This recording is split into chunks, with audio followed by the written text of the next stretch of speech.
पिंपरी चिंचवड पोलिसांकडून हगवणे पिता पुत्रांकडील दोन्ही बंदुका जप्त, हुंड्यात दिलेली चांदीची भांडी आणि अलिशान कारचाही घेतला ताबा। हगवणे कुटुंबियांच्या पाठीशी सुपेकरांची ताकद, अंजली दमानियांचा जालिंदर सुपेकरांवर दावा, तर दमानियांचे आरोप सुपेकरांनी फेटाळले। गुन्हा दाखल असताना निलेश समानला शस्त्र परवाना कसा दिला? तत्कालीन अतिरिक्त आयुक्त जालिंदर सुपेकरांवर दबाव होता का?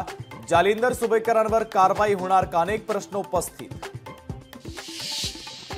वैष्णवी आत्महत्या प्रकरणी संबंधित संशयित आरोपी निलेश चव्हाणचा नवा व्हिडिओ समोर, कमरेवर बंदूक ठेवत नाचतानाचा व्हिडिओ व्हायरल।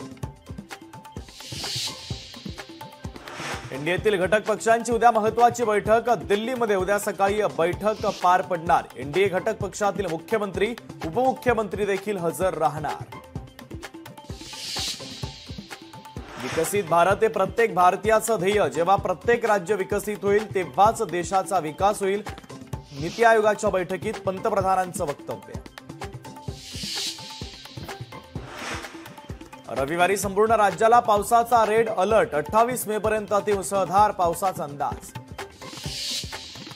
मुंबई पुणे महामार्गावर खोपोलीजवळ अपघात, 7 ते 8 वाहनं एकमेकांवर आदळली। मुंबई लेनवर झालेल्या अपघातानं वाहतूक विस्कळीत।